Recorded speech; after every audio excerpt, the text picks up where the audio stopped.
Everybody, it's Chad with Nobody Else's Auto. It is 7 o'clock Sunday evening, time for Sunday Night Live Chat. We are live on Facebook and YouTube.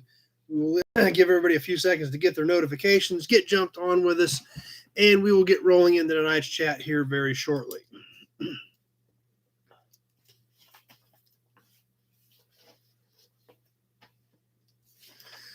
We'll see how well Facebook's going to do tonight, if it's going to cooperate. I did get my speed cranked up last week. That did seem to help. I did still get error messages on it, but keep our fingers crossed that it at least improved the situation. So we'll see if that happens. We've got a few guys jumping on with us on Facebook now, so hopefully Facebook will cooperate and work tonight. So it's been a challenge the last few months. Facebook has been a challenge. So we'll see what it does tonight. And once again, I do have error messages on Facebook, but last week it did seem to work better. So as always, if we do continue to have issues with Facebook, you can jump over to YouTube and jump on with us there. Glenn from Minnesota is on Facebook. Billy from Texas is on Facebook. So something's working. Anything that works with Facebook right now, I'm going to take as a win, because it has been a huge challenge as of late to try to make Facebook Lives work. So we'll take it while we can get it. Hopefully it works. Hopefully you guys can stick in there with us and it will cooperate. So got a few people jumping on both fronts here. Billy says it is working fine so far. I'm taking that as a go. Tim's on with us. Chris from Ohio. Good group jumping on with us on Facebook tonight. Hopefully it will cooperate. Hopefully that new speed is working. So Glenn says yay. So yeah, that's what I'm hoping for. Because guy, it's been a challenge. Tim from Springfield, Missouri. Oh, my buddy Mike Spainhoward's on. Glad you made it tonight, Mike. YouTube is not feeding comments. If we've got any comments on YouTube so far, it has not showed me anything. So Tim from Canada's on with us. Glad you guys all made it tonight. And we'll go ahead and get rolling. As always, questions, comments, throw them up there. We will sure try to address them and go over them with everybody on the chat. So lots of things happening this week. Oh, and as always, if we get some spammers, primarily on YouTube, I appreciate your guys' help in running them off. Dan's on YouTube. Chris is here on YouTube. Daniel from Vegas on Facebook. Michael from Hamilton, Missouri is on. Glad all you guys made it. So yeah, if we get some spammers, especially on YouTube, they want me to recognize them. I'm not going to do that. Your guys' help in running them off is appreciated. So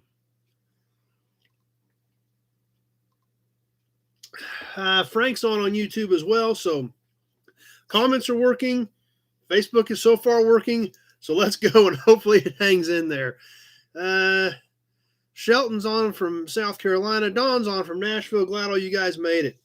Lots of things happening in the car world this week. Roadkill Nights in Michigan happened last night.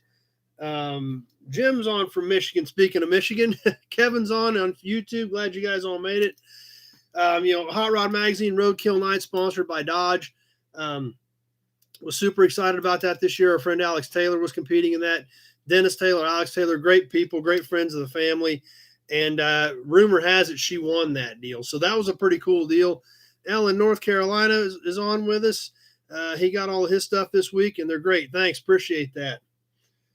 Dane's on here in Kansas. Glad you made it tonight. Mark in Louisiana. Glenn, still looking for it. I don't know if you've seen the video on the 65 Bel Air last week or not, Glenn. I did pop it up on YouTube. I have not put it on Facebook yet, but there is a video on that 65 Bel Air four-door that I picked up last week. 65 F100's back with us. Glad you guys all made it. But Roadkill Nights, Dodge took, I think, 5 Hellcat Chargers and Challengers. Chet from Colorado Springs is here. And Thomas is on YouTube as well. They gave us like 5 influencers, YouTubers, these Challengers and Chargers that were Hellcats with no VINs. They were, test mules basically, and they let them do anything they wanted to them. And then they were basically running them at Roadkill Nights to see who could win them. They couldn't do anything internally to the engine or to the supercharger, because that's kind of the main heart of the Hellcat. But they let them tub them, make suspension modifications or whatever they wanted to do. So it's kind of a neat deal. like I said, since Alex and Dennis were involved, paid a little more closer attention to it than I normally would. And like I said, rumor on the street, I couldn't find it officially, but rumor on the street was Alex won that deal last night. So super excited for them. They're great people, great friends, and always like it. We'll always love it when we get the chance to hang out with them, like we did on Race Week this year. So check that out. I'm sure there's going to be a lot more coming out on that. It was a pretty neat deal that that they got these pre-production cars, and then they get to keep the engines and transmissions out of them. So Dennis is looking for something to put that motor in after they get done with them. So that's right, Charles. They gave him $10,000 too. They gave him the car and $10,000 in cash. That's a good point. I forgot to mention that. But that's right. They gave him the car and $10,000, and they could do whatever they wanted to him to run them at Roadkill Nights. And they had a shootout with them. Susan's on in Missouri. MT Pocket Builds is on. Glad you guys all made it. So pretty neat deal. Looking forward to get all the official information on that. But like I said, when you got friends involved, you definitely try to pay a little closer attention. So super excited to see all the results and find out exactly what happened with that. So Bonneville, big deal. Bonneville wrapped up this week. If you guys have never been to Bonneville, go. It is well worth it. I've been one time, which was about 10 years ago. I had some buddies that were out there running with actually a Sonoma that they put an LS in, and they did get in the 200-mile-an-hour club with that. That's the only time I've been there, but well worth it. Tons of pictures on Bankshift. My buddy Chad Reynolds has bankshift.com. If you want to see a ton, and I mean a ton of cool pictures from Bonneville, go to bankshift.com and check that out as well. Jason from South Carolina made it tonight on Facebook. So at least Facebook's somewhat hanging in there. Let's keep our fingers crossed. But Bankshift's got a lot of pictures on there. So Drill Sergeant's on, Jason's on in Missouri on YouTube. But tons of cool pictures. Shocking probably to no one, Speed Demon took home the big trophy again this year at 466 miles an hour, which obviously a Speed Demon won. That's kind of become almost normal for the last 10 or 12 years. Charles works with Chad on Bankshift, so he threw a link up on Facebook. So that's great to check out the stuff that they've got posted. And But this year they actually had a fire in Speed Demon, so they had a lot of work to do, but they did get the car back together, went to a different engine combination, still took home the big trophy, and still made it happen. So, but like I said, if you've never had the chance to go to Bonneville, I strongly encourage it. When we were there, like I said, everywhere you look, it's cool cars. It doesn't matter what. There is cool stuff everywhere you turn. Number one made it. Glad you got on tonight with us. Charles says he's pumped 15,000 pictures on the Bankshift, so which doesn't surprise me. I mean, they got a lot of cool coverage on Bankshift. My buddy Chad Reynolds, those guys do a great job with that. Charles helping him out, and all the contributors do a great job. It's a great website, so be sure to check out the pictures there. But 10 years ago when I went, there was literally everything there you could think of, from a T-bucket to an Enzo Ferrari. So it is literally that big of a spectrum that anything. It's that big of a scope. So if it's anything you guys can ever do, definitely encourage it. But like I said, if nothing else, go check out all the coverage on Bankshift from this year and see what all they've got going on. So that's always an exciting time of the year. And there's so many cool hot rods, land speed cars, so many different classes for cars. It's pretty amazing. So definitely check it all out. Well worth it. Charles says, somebody he knew went 247 shooting for 300. And you think about that and you think 200 mile an hour. Well, anybody can run 200 mile an hour. To get into the 200 mile an hour club, you don't just go out there and run 200 mile an hour. You have to build a vehicle for a class, and you have to set the record in that class at over 200 miles an hour. So it's pretty tricky. Same thing with 300 and everything. There is so much more work to it than you realize. You can't just go out there, go buy a new Ferrari that'll run 200, go out there and run 200 mile an hour. It doesn't work that way to get into the 200 mile an hour club and get the hat. And that's right. Charles says Wes Allison killed it with the coverage this year. He did. Every time I clicked on there, just row after row after row of cool pictures. So, but that's all exactly what is out there. That's the thing. You go downtown in the evening, and it's everywhere. Cool cars, cool trucks. The streamliners, even some of the bikes that people are running. It's craziness what is actually there. So if you're a car guy, you have to try to get to Bonneville at some point. It is so well worth it. See, we're missing some comments here. Lots of stuff popping up. Let's see. Oh, where to go to check out the Bonneville pictures? Bankshift.com. Bankshift.com has a ton of pictures on there.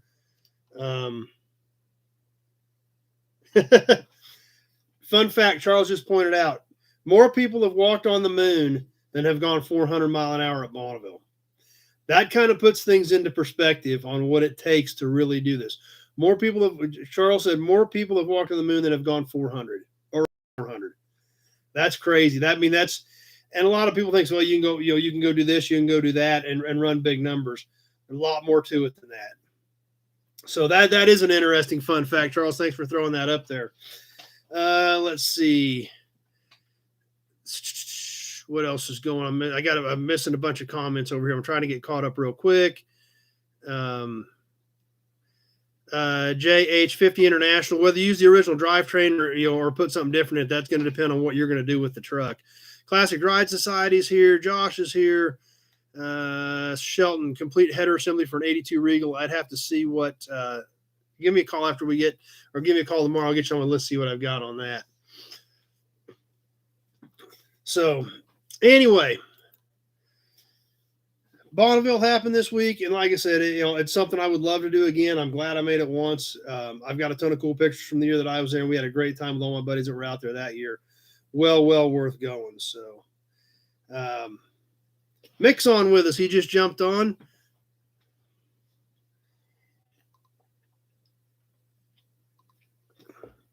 What else has been going on in our world this week? Mecum Monterey was this weekend, which is kind of a Quint's on with us. Glad you made it, Quint. Mecum Monterey is kind of a prestigious sale for Mecum, I guess, so to speak. They end up with a lot of big dollar cars there, a lot of 7-figure cars. I kind of skimmed the list, and I was really surprised. The first couple of days of Monterey were a lot more normal Mecum type cars, a lot of $20,000-$30,000 nice restored cars, as opposed to a very full docket of crazy expensive stuff. And they did have some crazy expensive stuff that they ran yesterday. But like I said, I was a little bit surprised at the amount of normal 50s, 60s muscle car type stuff that, they typically used to run. But some of the interesting stuff that they did run, and what made me really think of this, I hadn't watched much of it. I didn't really watch any of it live, and I actually kind of forgot to check the results.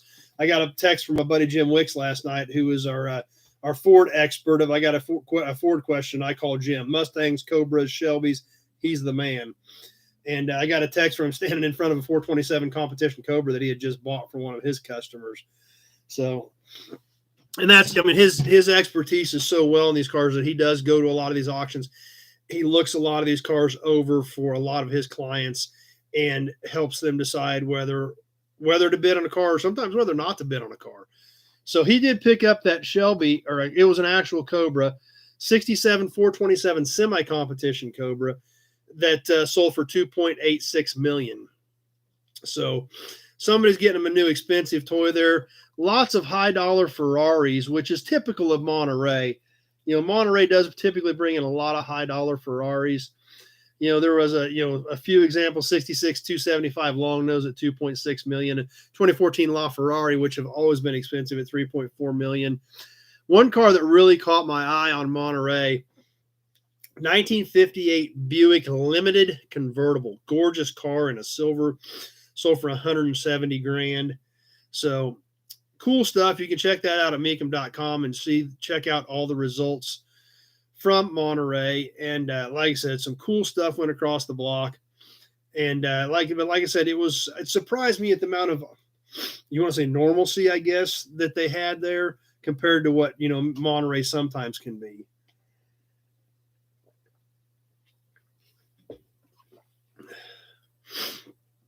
Let's see. Number one, people seem to be selling off collections and pieces to make some quick cash, and bidders are setting record prices. It's all going up. And that is true. The market has been extremely strong this year. Nobody knows for sure how long it's going to last. But the market is good. There's lots of things happening. There's lots of people out there wanting to mess with their cars. So, and that's right. Another number one says Monterey had a lot of Phaeton cars. And what surprised me is a lot of those heavy classics that I saw did not sell. They had a 31 Cadillac, which was a regular convertible, not a Phaeton, but bid to $575 and didn't sell. 34 Packard Roadster bid to $425 and didn't sell. So those cars there, and they're again typically those heavy classics would have sold easily at Monterey, but you didn't see a lot of that happening. That's what number one says. He's sitting there waiting for the bubble to burst. Morgan, do I have any? I don't have any 58 limiteds. Never have owned a 58 limited. My dad's got a 58 Super that he's had for, since the late 70s. That's a real slick four-door hardtop with steering, brakes, air. But it's a pretty neat old car, but I don't have any 58 limiteds. But they are beautiful cars. I've always loved 58 limiteds.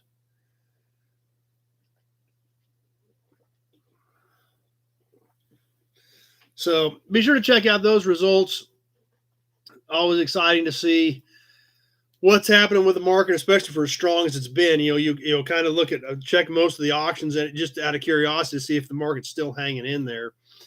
So lots of things going on, and obviously still pretty strong. One other thing I wanted to mention, our Canadian viewer, if you're on with us, you've sent me several care packages of some killer oil cans and magazines and stuff.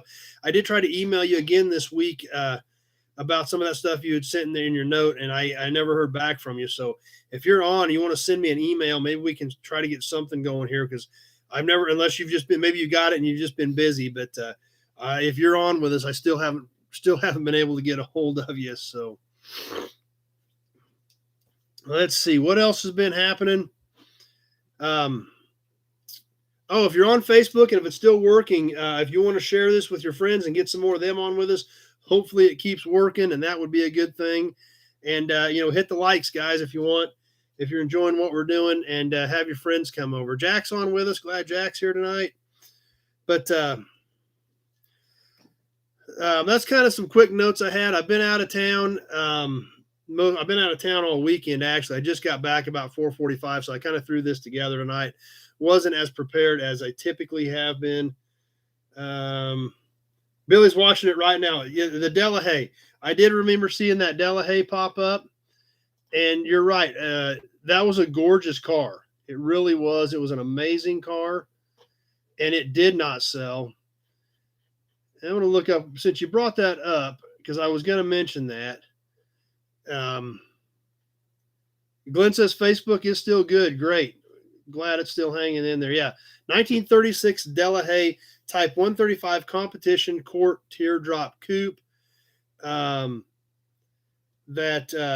did not sell at $4 million. So that's pretty impressive. I mean, but there again, it makes you wonder what they wanted out of the car. $4 million wouldn't buy it. Obviously, those are pretty special cars, but that's still, I would think that would be pretty strong money. So anyway, a few quick tidbits about what's going on our hobby this week. Like I said, I didn't have much time to prepare since I was out of town most of the weekend, but I did get a few notes put together. We're going to catch a magazine. We're going to do some trivia. We're going to talk about the raffle. We're going to talk about new inventory. So let's get rolling into some of that. See, Rico and Jess are on. Jack subbed with us. I'm glad we got Jack on as a new subscriber. Number one, the answer to the trivia question is not Notre Dame. So, but tonight, let's check out an old issue of Hot Rod. This was a challenge to look at because we could literally be on there for the next 3 hours looking at everything in this magazine. So I had to pick and choose and, pick out a few things that we'll check out and look at. And, but like I said, we could literally go through the whole magazine because there's so much cool stuff in it. But tonight we're going to check out the November of 1955 issue of Hot Rod. Lots of cool stuff in this one. Of course, anything from Hot Rod in this era that, is going to be cool to us. But the thing that I thought, alcohol, tobacco, or cologne tonight, nope, none of that in tonight. This thing's all pretty much strictly car stuff. So, but we'll get some more 70s stuff. So here coming up soon, so we can see some more Wild Turkey ads. But the part of the reason I picked this when I was flipping through a stack looking for some stuff to come over tonight was this issue covered Bonneville. Bonneville 1955. Which is kind of crazy. I mean, it's so cool. I mean, obviously they've been running a Bonneville forever, but this was the full spread for Bonneville 1955. Now it happens about the same time every year, but what's kind of weird about it, and to put it into perspective, we're sitting here right now talking about all the things that happened last week. We're talking about going to Bank Shift because they've got so much great coverage, so many cool pictures. We know Speed Demon won. And all that stuff. And we've got that stuff right now, instantly. So, and this is the November of 55 issue to get the coverage. That's right, Glenn. The Wild Turkey ads are pretty funny. Everything we look at from the 70s has the exact same Wild Turkey ad in it. So, Lance is on. Jerry's on. Glad you guys made it. But, this has, this is the coverage. This was the November issue, which was, probably sent out sometime in October. And this is what you got. Unless you had somebody there that could, possibly call you, which was, not very conducive at the time, long distance phone calls. You didn't hardly make them at all back in that day. So we're looking at the coverage, in the November issue for the August event. But, here's a picture. This is a great picture. It even had an Arden-headed flathead in one of these little small pictures.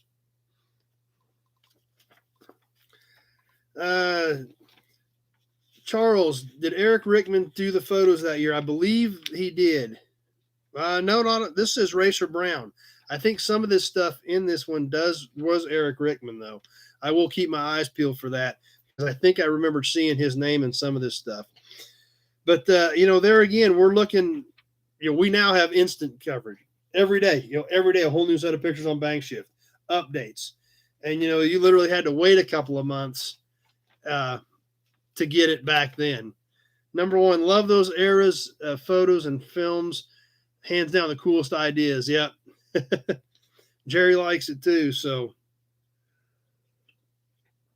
I thought that was interesting as I was flipping through a few magazines looking for tonight, and this had Bonneville 55, literally 2 or 3 months after the fact, and we're sitting here talking about what happened last week.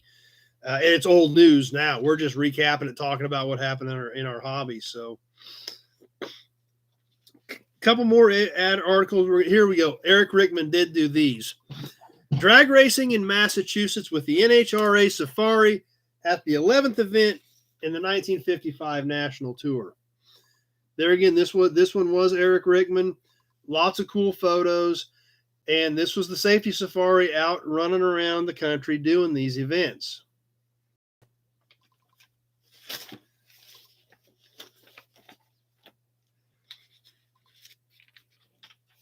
And then we flip forward a couple of more pages. This magazine is really fragile. I've got some stuff falling out of it, so I'm trying to be super careful with it. But if we skip up a couple of pages to another article,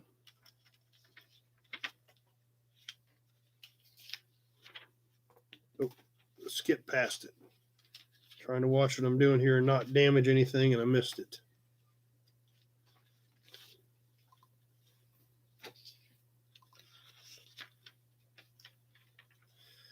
To the quarter mile in the Quaker State, 12th NHRA Regional Championship event inaugurates 2-car drags in Pennsylvania. Tons of cool pictures with that as well. Morgan says Facebook is still working. That's great. Now, what's great, what I think is cool, this is also, no, that was not Eric Rickman. That said photos by Rick. But what I was leading up to this, I mean, obviously great pictures, super cool hot rods. Charles, speaking of Safety Safari, the original trailer towed around the country is still at the NHRA Museum in Pomona. Obviously, and this is what's crazy, there again, when we talk about what we have today, literally at our fingertips on a minute-by-minute basis, this stuff happened. I couldn't find actual dates in these articles that stated the exact date that these events happened. However, if we compare it to Bonneville and we think about, okay, maybe it was sometime, middle of August, end of August, beginning of August. And Nate's on, you're getting ahead of me. Exactly where I was heading with what happened in Great Bend. Tim from Pennsylvania is on. This happened, these events probably happened in August, the Safety Safari traveling around. Well, as we all know now, in October of 1955, they came to Great Bend.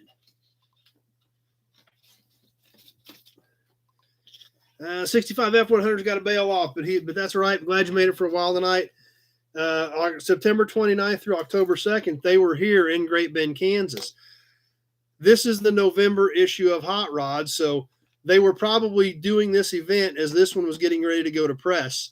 These events were already a couple of months old, that they were showing in print in the November issue with the cars heading to Great Bend for the national championship drags. So it's just weird when you look at this coverage coming out a couple minutes later and then compare it to what we've got now. So Morgan, any Nobody shirts with Chevys on them? Not yet. I'm trying to decide what I want to do next for the next batch. I've still got some of these to go. If anybody wants one of these, 22 for XL on down, 24 for double and triple X. I do still have some of these in gray and black. If anybody does want them, you can use PayPal or send me a check or money order. That information is on the in the text for both of these formats, both YouTube and Facebook. But now I haven't decided yet what I'm going to do next after I get through some of these. But Randy from California is on with us. That's right. Kevin says the cover at the top, world's fastest cars, is today's fastest cars, is a good lead. But there again, that's what you had. You had to get them on the newsstand because that's where they got everything.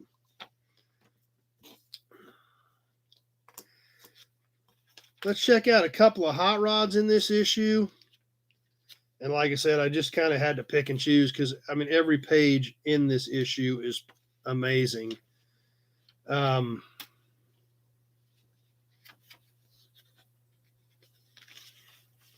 Plus, like I said, this thing is so fragile. I'm trying to be careful with it. Puritan and Primer, a really, really basic T-bucket type hot rod with a flathead in it. This is the stuff that you saw on a regular basis. This is what they were out there building. This is what they were featuring. Some of these were probably fairly crude builds. But there again, you didn't have a lot to work with back in that time. You got to remember, this is 55. This is the first year that Chevy even had a V8. So, you had Oldsmobile and Cadillac, obviously, with overhead valve V8s. Chrysler had come out had the Hemi by then. But still, pretty slim pickings overall. Another cool car, 34 Roadster, cheaper in the long run. Old school, traditional type hot rod with a flathead in it. And there again, you look at these feature cars, and there's, a handful of small black and white photos. That's what they had. You didn't get nice, fancy color. It just was really, really basic. That's what they had back in the day. That's where you got your information compared to, basically instantaneous anymore for anything that we want to see. One other interesting thing talking about the races, and this is something else that is kind of different. In hot rod back in that era, they had the NHRA bulletin board. Literally, the National Hot Rod Association bulletin board was in the back of these magazines, listed what was going on, gave the updates. You couldn't go to NHRA.com. You had to wait until you got the magazine to go through it. Now, very interesting little blurb with what we were talking about right here, sanctioned by the NHRA. What that little blurb said, sanctioned by the NHRA, is setting to be the mark of the country's outstanding drag events. The Kansas State Championship drags have been scheduled for October 16th under this now familiar banner. Sponsored by the Kansas Hot Rod Association, Walker Air Base, Victoria, Kansas will be the scene, following on the heels of the national championship drags at Great Bend by just 2 weeks. Some of the fastest cars in the U.S. will be running. So right after that, they were going to Walker 2 weeks later to race. Couple of comments. Let me get to those real quick, and then we'll keep going on that. Nigel, 6162 Special 4-door. I do have one or two of those cars still. If you want to give me a call tomorrow, let me know what you need off of that. That's right, Charles. Actually, and you're right, Charles. Print magazines used a lot of black and white all the way up into the 90s. Ellen, North Carolina, when building these cars, when did the J.C. Whitney catalogs came to be? I don't know when they actually started. I don't know when J.C. Whitney actually started, but we are going to get to a J.C. Whitney ad, so we'll take a look at that in a little bit. Any factory dealer grill guards for 67 to 72 Chevy pickups, don't have anything there at all. Complete 41 Plymouth Coupe. I've got one, but it's pretty rough. It's nowhere near complete. But the Walker Air Base is Victoria, Kansas. It's about 50 miles from Great Bend. It was another B-29 training base, the same as Great Bend. There were 4 of them in central Kansas. They would build the planes in Wichita. Then they would fly them out to one of those 4 bases for training and modifications. Those planes were being developed and built so fast that if they tried to make the change on the assembly line as they found an error or found something that needed to be addressed, that it was slowing the line down so fast, they just a lot of times kept building the planes. And then when they got to Great Bend, Pratt, Walker, or Salina, they would make the modifications to the planes while guys were training in them. So Walker Air Base was a drag strip. Great Bend is still a drag strip. Salina, I think, the KKOA run what you brung drags every year. I think that is still at the old air base.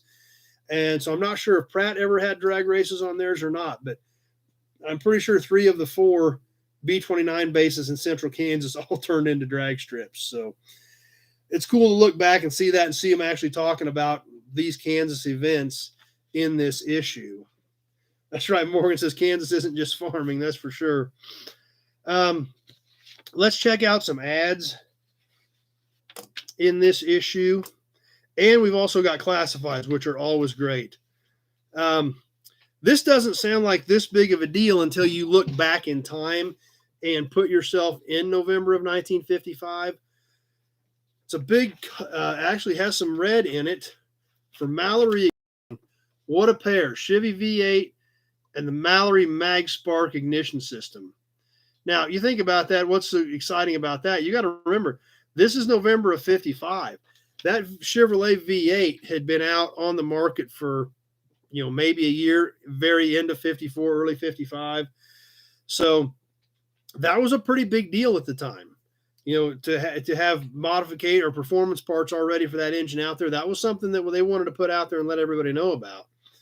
So it doesn't seem like a big deal now that they're touting the Chevy V8. In November of 1955, the Chevy V8 was a pretty big deal. Let's flip back a few pages here. See. Kenny, never commented before. Just wanted to say he likes the signs and oil can talks, but he watches them all. Well, great. I'm glad you do. So that means you probably get on with us on Toy Tuesday. That's where we typically try to cover some of that stuff. But regardless, I'm glad you're here. If you guys weren't here, this would be nothing. So it wouldn't, it would be me talking into a webcam, which would be pretty boring. So without you guys here, this is nothing. So I super appreciate it. That's right. Morgan says they didn't have any HEI yet. That's for sure.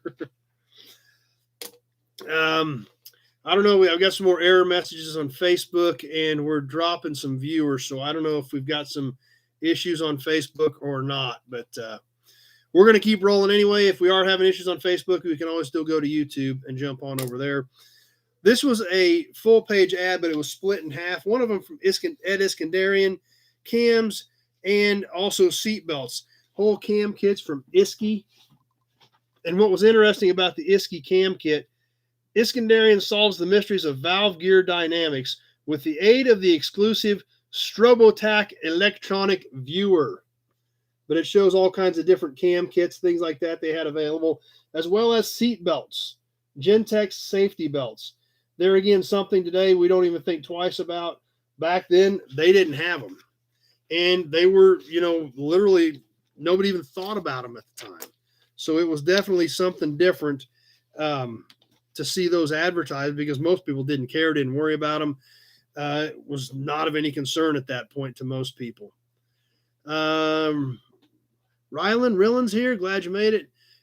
Charles did jumped over from Facebook. So, but Glenn is still on. So maybe Facebook is still ticking along for us. I'm hoping. Jeez, it's been a nightmare fighting it. So, what else do we have? This is a different company that we haven't talked about a lot before. Newhouse Automotive Industries, new products from the Mail Mart. Lots of cool stuff in here. They had tag frames, they had engine parts. Something else that was kind of different: Porous bronze oil filters. Which there again, you think about oil filters. Everything has oil filters. Not in the mid-50s, they didn't. But they had a full color ad, but they had the accessory oil filters available, engine parts, all kinds of accessories. The Newhouse Industries, Automotive Industries, something different. We always catch J.C. Whitney and things like that, but this one was a little different. They had a lot of cool stuff that was well worth checking out. So I thought that one was kind of different to see that, because we haven't seen that company a lot, before. James is back with us. Glad you made it. Jerry, 57 GM. Billy says Facebook's still good with him too. So we'll keep our fingers crossed that continues to cooperate. Now on to our basically mandatory in this era of magazine J.C. Whitney ad. J.C. Whitney went all out in this issue, 2 pages. Yeah. And everyone says, "What, does Zuckerberg hate me?" I don't know. I really don't know. It keeps giving me these message codes. I've cranked up the speed. I don't know if I've got a setting wrong or if something. I mean, I didn't change any settings, but that doesn't mean they didn't change a setting that now I have to adapt to or what. But I don't know. Haven't gotten that far yet. But J.C. Whitney went all out, and they had, big blurb in the corner. You can save up to 50%. As with most J.C. Whitney ads, they kind of run the gamut. Morgan says they were from Mound Ridge when he was a kid, which isn't too terribly far away from me. But the J.C. Whitney ad, like I said, all out, 2 pages, tons of cool stuff. I mean, and everything: accessories, performance parts, repair parts. They kind of covered everything. Mirrors, trim pieces, horns, accessories, to gaskets, to content kits. I mean, just a little bit of everything. One thing that I did notice, obviously, there again, looking at this particular ad in this particular time, that, with the 55 Chevy being essentially a new car, and they already had stuff out there specifically for those. If we look over here, I know it's kind of tough to see, 55 Chevy accessory trim already listed.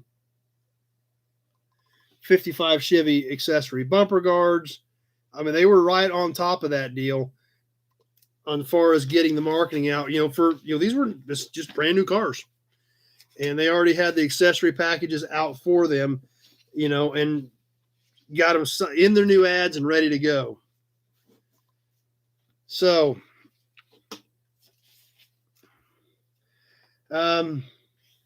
couple more ads, and then we're going to get to the classifieds. Let's see. Charles did a quick Google search of J.C. Whitney. Interesting history and what name they go by now. Did it say when they were founded, Charles? Since we had a question about that. Number one, cigar lighter, swamp coolers, blue dot, suicide knob, and flipper caps.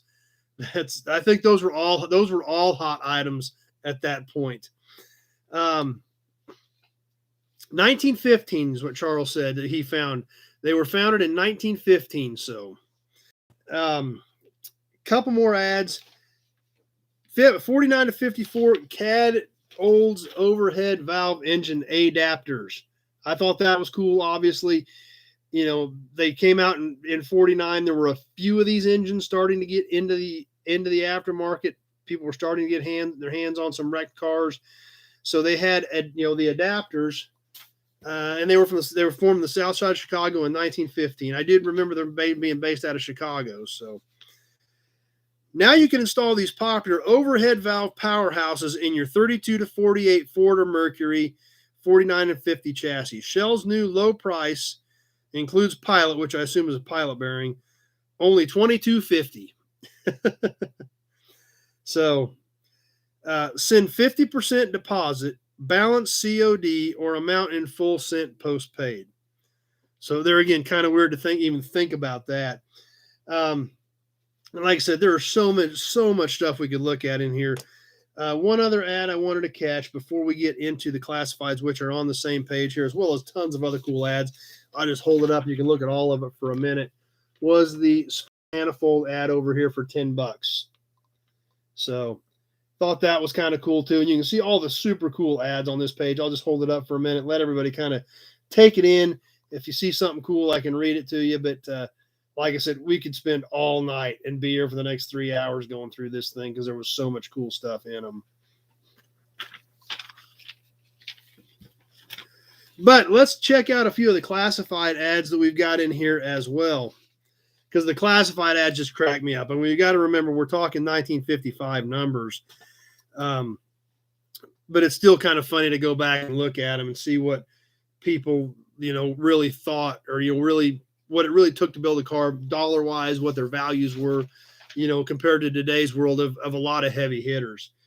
Morgan, I think I have every small block starting with 265 in the yard. I probably don't have all of them because there are so many different ones, but I mean, I do have, I knew there's at least one 265 out there in the building and some things like that. So now I've got a lot of them, but there are so many different small blocks. I mean, you literally hundreds of them that I'm sure I don't have them all. Number one says he wants 10 split manifolds. Well, you could get them. Actually, the $10.10 split manifold was for Chevy, Dodge, or Plymouth 37 to 48. However, if you needed one for your 49 to 55 Chevy or a 49 to 54 Dodge or Plymouth, those were $14.10. So must have been a little more work involved with them. Glenn loves J.C. Whitney. He's got their catalog since he was 12. Yeah, and they are so cool to go back and look at.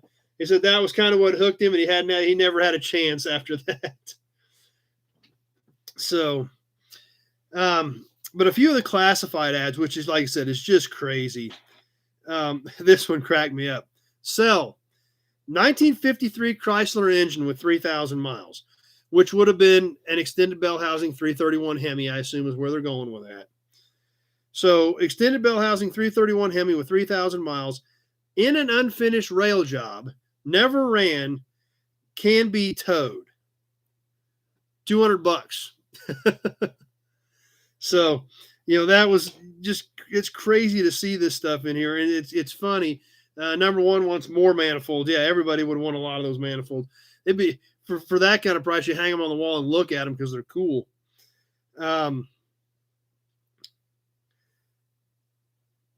Sell 39 Ford, 59 AB engine, wide white walls, new brakes, lowered in the rear, slightly customized, new black paint, leatherette upholstery on the doors, sealed beams, must sell, $150.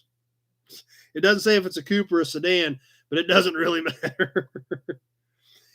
And like I said, that's what was just so crazy to see all this stuff. Seller trade, $300 takes it. 1937 Indian with 12,000 miles on it. I think there was a couple other ones that I wanted to catch. Let me skim these real quick and see what else there was. Oh yeah, 34 Buick Roadster, excellent condition, 5,000 actual miles. New rubber side mounts, new red and white leatherette, cushion upholstery, $500 or best offer. So, there again, and here's the last one. I thought there was another one on here I want to catch. This one cracks me up. And this is bonkers to think of in today's world. Sell 32 Ford 3-window, obviously one of the most iconic hot rods ever created.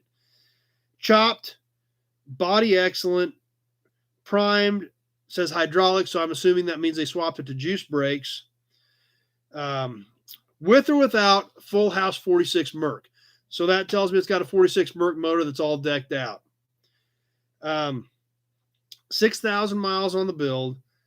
It says make him an offer, but he's got $1,200 invested in the build. So I think that's kind of where he's going for offers, around $1,200. So, there again, all, crazy to look back and think about that, but also fun and enjoyable in today's world to be able to do that and enjoy some of that. So thought that was neat. Like I said, obviously those hot rods and some of that stuff back in the day, we could look at every single page and be on there forever. But still cool stuff. And I'm glad you guys still enjoy doing them. And they're neat to do. I mean, I've got hundreds of these magazines. Never knew why I kept gathering them up over the years, but I guess this is why I kept gathering them up over the years, so we could all enjoy them and check them out and have a good time with them.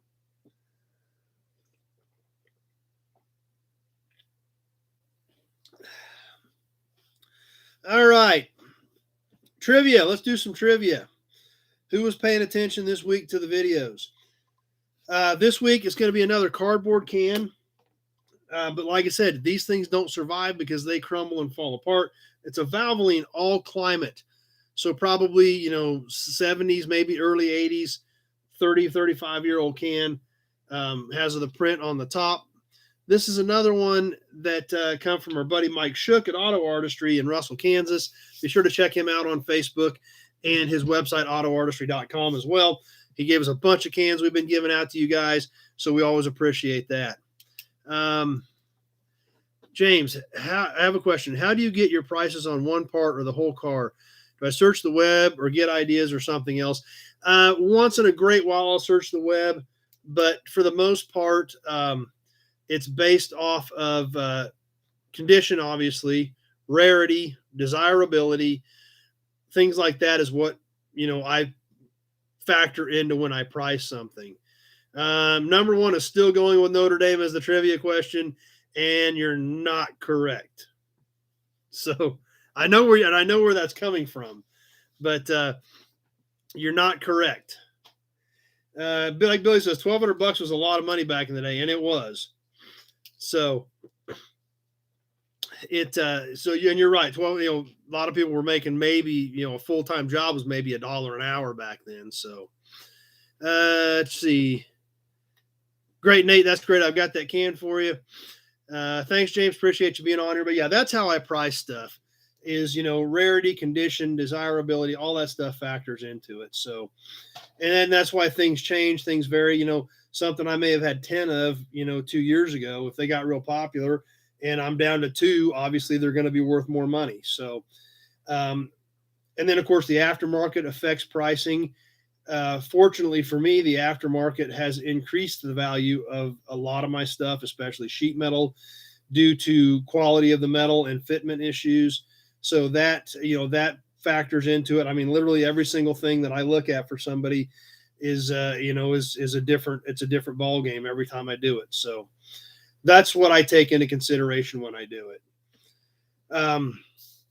But anyway,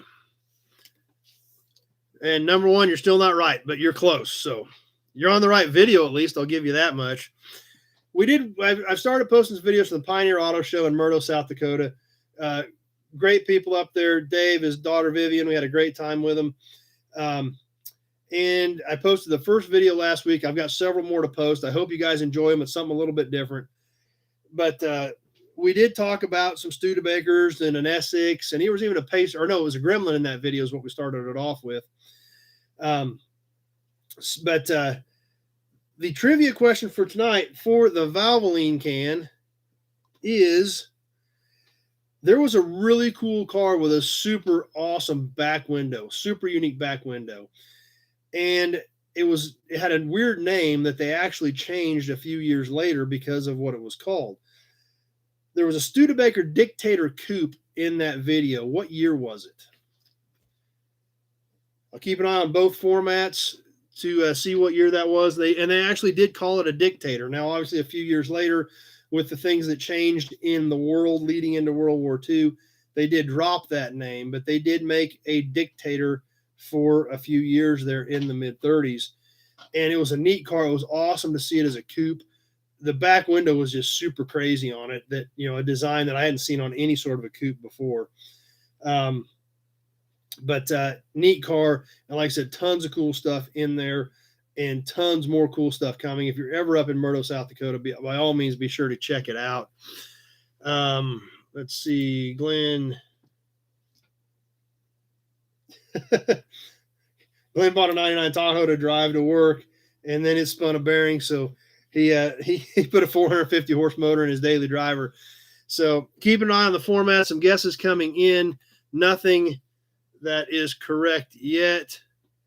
So, like Charles says, you can't even hardly say Dictator anymore, but they literally made a model of car for that. I mean, that was the model. It was the Studebaker Dictator. But obviously, after, when you got into World War II, Nate got it 36. That's right, Nate. It was a 1936 Dictator Coupe. If you guys didn't catch that video, go back and look at that thing. Look at the roof line on it, the back window, as well as where number one was going with the Rockney, which is a great car. Something there again, a model that was made just for a few years, and really neat. Like Glenn says, you can't leave anything alone. So I think that's with a lot of us that are on here. But yeah, you sure couldn't use that today in today's world as a model name on a vehicle.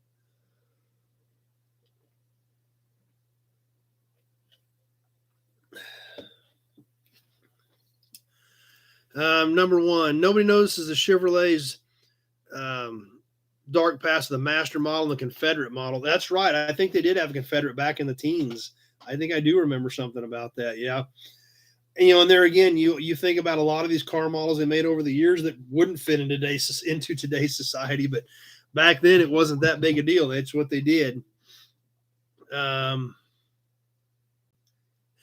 says he was fixated on the 50 Studebaker. I think that was a 51, actually, if I remember correctly. I think that had the plastic in the bullet nose.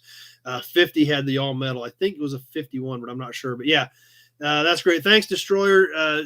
Hit the like. I appreciate you guys supporting me and jumping in like that. Also eligible for super chats too, if anybody's interested in that. But there again, I appreciate the support and you guys wanting to even hit the like, that you're having that good of a time hanging out here with us. So, raffle this month. If you haven't seen it, I'll show it to you again. Mick said his friend just called him about live chat, so he tuned in. That's great. The Hutmobile grill shell, original badge. This piece here is attached. It was cut off the car. I just left it on there. Cool piece. Tons of uses for these. Joe made it, even though it was late. Well, that's okay. Glad you made it. You can put this on your hot rod, your rat rod. Well, I've seen a lot of people make shelving out of them. You can see it is, somewhat fairly deep in here, where you can actually put a back in it and put shelves in it, oil cans, promo models, things like that. Seen people put a mirror in them and hang them in their bathroom. So neat piece. Like I said, if you can see the badge, that is an original. It's got a few chips in it. This was just recently found in a grain bin out in western Kansas. It's got a little bit of damage right at the bottom. Right there at the bottom, it's got a little tear, but pretty minimal. So cool piece. That is this month's raffle. We are going to ship this to somebody at the end or the first of next month. If you can see the top of it, it's still got the filler neck on it.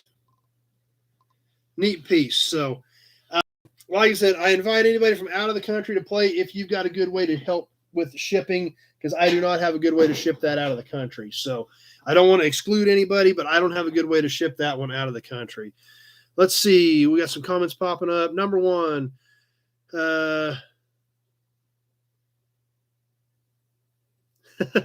Number one says in Saskatchewan, Canada, there's a town called Tisdale, and they grew rape oil seeds and honeybees.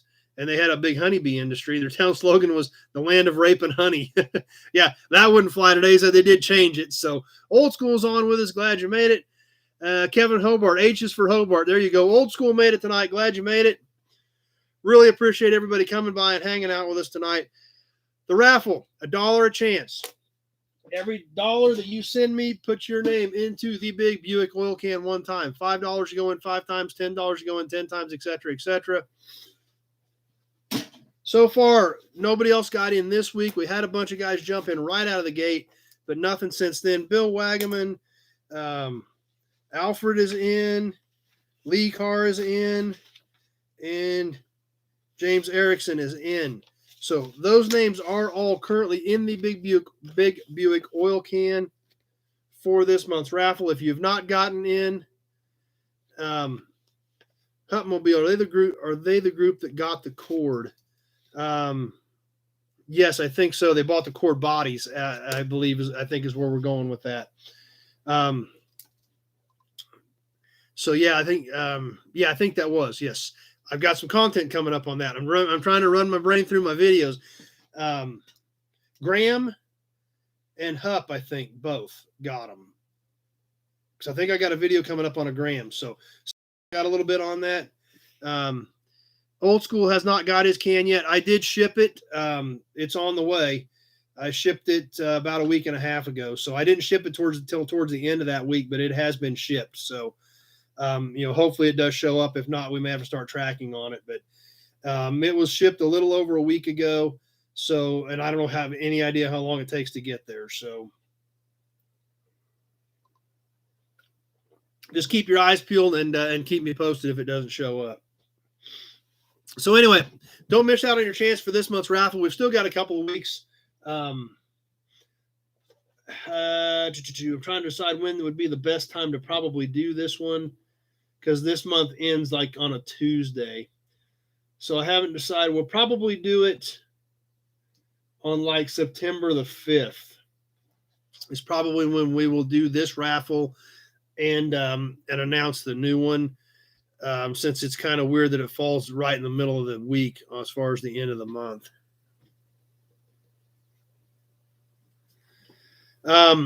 Anyway, what else has been going on? F&E Collector Auto Auction. Things are shaping up for that deal. I'm getting really excited about it. My partner and I have been working hard. Lots of stuff going on. New inventory added this week. Nate's got his Cadillac in, rolling through this year. What else was added this week? You can check these out, feclassiccarauction.com. 1995 Cadillac Fleetwood Crystal Coach Hearse, which is a cool car. And you got to remember, our auction's October 2nd, just a couple weeks before Halloween. You got to have a ton of fun with this thing. 1940 Ford half-ton pickup. Nice build. It's got a small block Chevy. It's got air conditioning. And you think about those pickups of that era, they're too small. You can't get in them. This one's got a stretched cab. It's got a chop top, but it's got a stretched cab. So got that one listed. 69 Mustang Fastback, 67 Camaro, and listed a couple of other, actually one of this Corvette is on, 2015 Corvette convertible. When I took pictures of this car last week, it had 849 miles on it. So that car's on there, along with there's a 69 Skylark Custom convertible that's not up yet, a Henry J that's not up yet. So be sure to keep an eye on feclassiccarauction.com.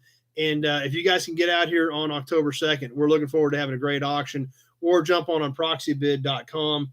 And, you can always bid online. Let's see. Old School, 85 Cutlass Sierra. I've got one of those little Cutlass Sierras in that era, but I'm not sure the, I don't remember if it was an 85 or not. Oh, number one, at the ACD Museum in Auburn Cord-Duesenberg Museum in Auburn, they have the 48 AMP designed by Kaiser Frazer, which is what turned into the Henry J. So that sounds interesting. I'm curious about that. I'll have to look that up. That makes me curious as to what's going on there. So I'll definitely look at that. Number one, that's cool. So like I said, I hope some of you guys can come out here. Obviously, Nate's got his Cadillac listed. We're gonna have a great time. I hope some of you guys can come out and have fun with us. We got a beer garden, barbecue, and tons of cool cars. It's a fun day. So hope to see some of you out here for that, and keep an eye on that website as well as we list new inventory, as well as the YouTube channel, F&E Collector Auto Auction, the Facebook page, F&E Collector Auto Auction.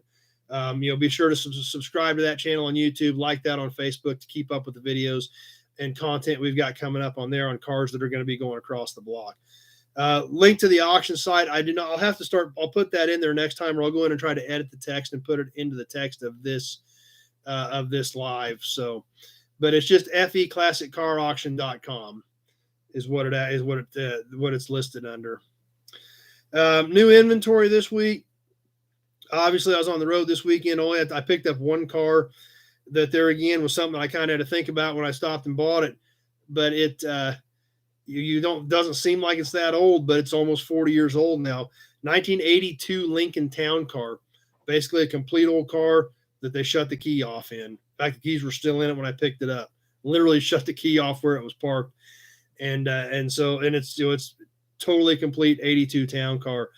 And there again, I really don't have a problem gathering that stuff while I can get it, because most of that stuff didn't survive. A lot of that stuff went in cash for clunkers, and nobody saved a lot of those cars. So definitely going to keep that stuff and add it to the row. Did hit a salvage yard this weekend while I was out on the road. Got the entire truck full of parts. Got a lot of good stuff there as well. Charles sunroof car. I don't remember if it has sunroof in it or not, really. I sucked it on the trailer and slid it off and haven't looked at it since. So, and that's what Morgan says. A lot of people derbied those cars, and they did, which makes them even harder to find.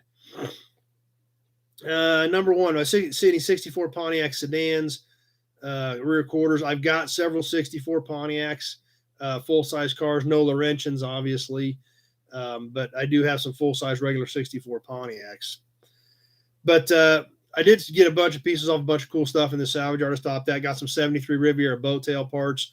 Got a 61 Chevy pickup grill, which I have not had one of those in a really long time, with the aluminum insert. Very similar to the 60 grill, except 60 had Chevrolet stamped into the grill body and bars in the middle. The 61 had the aluminum Chevrolet badge through the middle of it. I've not had one of those in a long time, so definitely glad to get a hold of that. Got some parts off a 58 Bel Air two-door Post, a car you don't hardly ever see. There's also a 73 Caprice two-door hardtop in there I got a bunch of pieces off of. So lots of good stuff there that I'll be sorting out and going to be available soon as well. Let's see. Old school. If anybody's coming to Toronto, we need some R12. Number one, 64 Canadian Pontiac is actually a 64 Chevy rebadged. Typically, most of those cars in that era, I know Dad had a 65 Parisienne Custom Sport one time. Most of those were Pontiac body Chevy drivetrain. So I would assume it's probably a Pontiac body, but I don't know for sure because I've never had a 64. But anyway, that's what I've had going on as far as new inventory coming in this week. New videos that are coming up. We'll probably get one shot on that Lincoln. We'll have another one from the Pioneer Auto Show. The Pioneer Auto Show stuff, a little bit different than what we, I always try to mix some of that stuff in, especially when I get a chance to go to some of those collections. I want to show you guys some samples of some of that stuff in case you haven't been there, and show you, obviously there's no way they got almost 300 cars. There's no way to show you everything, but showing you a sample, giving you an idea of what's there. It's a great collection, some neat stuff. So I've got one. I'll throw another one of those up this week. We'll obviously do Toy Tuesday Night Live, and catch some of this other new inventory. So anyway, that's about what I've got as we get ready to wrap up here. If you guys have any questions, other comments, be sure to throw them up there, and I'll sure try to get to them as we get ready to wrap up. But that's what I've had going on this week. I hope you guys enjoyed it. As always, appreciate you guys stopping by. That's right, Kevin. We went with a Pepsi sign tonight. That's actually a Pepsi clock. It's really cool. It's got this wire mesh around it. I have not cleaned that up. I want to clean that up and repaint it and polish this out. But cool graphics. I think it's a 60s era Pepsi clock that I thought was a neat piece. Number one, how many more subscribers until we raffle off a car? I don't know. I hadn't thought of that. I hadn't thought about that. And actually, the problem with raffling off a car is the legality of it. What you can or can't do. Actually, Chad Reynolds at Bankshift and I have been talking about a raffle of a vehicle project for about a year and a half now. And the logistics and the legalities of it, means it's just, there's so much to it. We haven't gotten very far, but that's still a possibility. We've been kicking that idea around. That's right, Kevin. The rings are kind of tough to see. That's why I kind of wanted to point them out, but it has a whole ring around it, the clock piece in it. It's a different piece. That's why I'm guessing it's probably 60s. Morgan loves it too. So, but I never thought about that, doing it for subscribers. But raffling off a whole vehicle gets into a lot of stuff. But that doesn't mean we couldn't do something cool to give away something a little bigger if we got to 10 or 15,000 subs or something like that. Because I'm right at 6 now on YouTube. But that's a good idea. I like that idea, number one. So we'll think about that a little bit too. DD Speed Shop in California gave a Tri-5 Chevy away. Yeah, like I said, I know there's a lot of that going on. Great. Glenn says Facebook is still hanging in there. That is awesome. Maybe we can get some of our regulars back on Facebook since it's been working a little bit. Elle in North Carolina did a cool race last night. I wonder, that sounds interesting. And Morgan says that's how Diesel Brothers got big. And yeah, like I said, there's definitely a benefit to doing it. But when you get into the vehicle thing, it's kind of sticky as far as the legality of it. But that doesn't mean we not be able to do a cool sign or something, that has some pretty good value or something like that. So I'll think about that, and we may do something like that. Let's have to think about how I want to do it or what would be the best way to do it. But like I said, we've got, I've got this other deal working. Chad and I have talked about it multiple times, and just trying to figure out a good way to do it and make it all happen. But that has been, and I don't want to give the whole scenario away because it is kind of a neat scenario. It's never been done before. The concept that we've got has never been done before with any of these big giveaways. So it's a little different. But so hopefully one of these days we can get it all put together and get it all sorted out, because I think it would be a neat deal. Charles just needs a cab and bed for a bobber truck.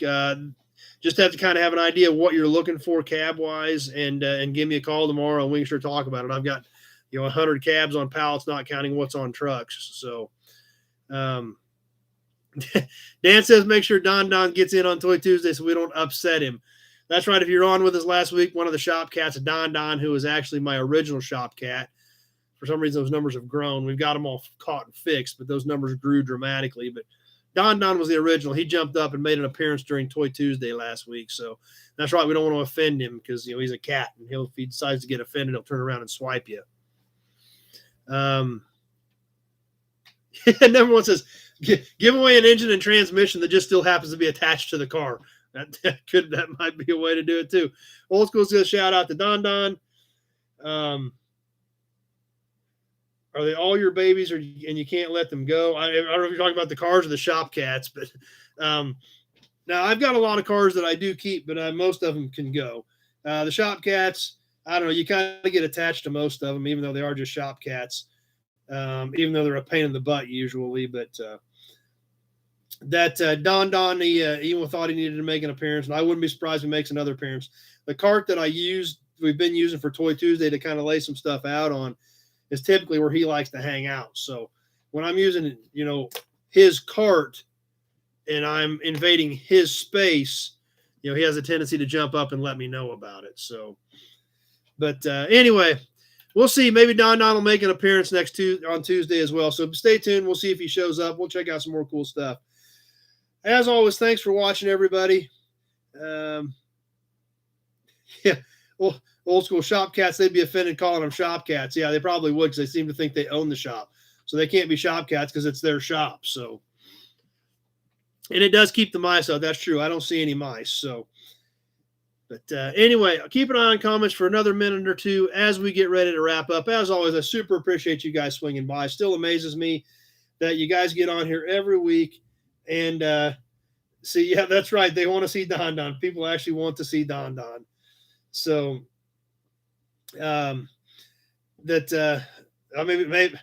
maybe Don Don might be the next celebrity cat. I don't know. We'll see how things shake out.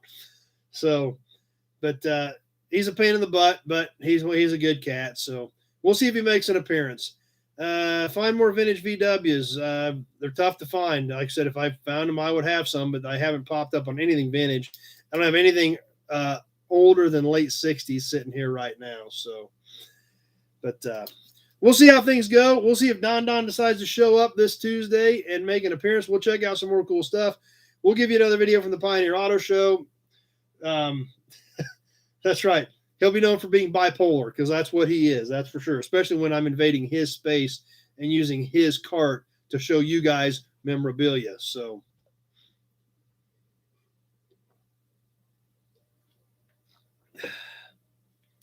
thanks everybody. Appreciate all of the support. A lot of kind comments coming in again. Thanks, guys. I appreciate you guys. I appreciate all the comments. I appreciate your support. If you guys weren't here, and like I said, I don't catch all the comments. It's impossible between all the different formats. But when you guys are hitting them live, telling me thanks for what I'm doing, it means a lot, because if you guys weren't here, it would be nothing. So I appreciate that. Tell your friends, have them come over, have them join us. This is what this is about. It's a community of gearheads. That's why we hang out here. That's what we do. Morgan lost their VW due to yard development. Yeah, and that happens too when you don't have the space. But thanks, everybody. I really appreciate it. Stay tuned. Check out the new videos this week. And we'll see you Tuesday night live, and definitely see you back here next Sunday night for Sunday night live chat. More yard walks. Yeah, I want to do more yard walks. I need to do more yard walks. Thanks, Morgan. Appreciate that. Last time we tried to do a yard walk, and this has been why I haven't done any the last couple months, after like 8 minutes, boom, the phone was hot and shut down. And, it's been right around, and it was only like 85 or 90 degrees that day. And it's been right around 100 here for the last several weeks on most days. So the yard walk situation has been a little tricky. Yeah, I want to get some more done. Love doing them for you guys. I know you guys enjoy them. But when the phone locks up, the phone overheats that quick, we just weren't getting anything done. But yeah, we definitely need to do another one. Lots of stuff has changed. I've dropped a lot of stuff out there since the last good one, which was like in April. So definitely need to get some more yard walks in as well. So that's right. That battery's overheat. It shuts them down. So that's what we've got going on. We'll definitely catch some more yard walks, definitely, when we get weather that's cooperating.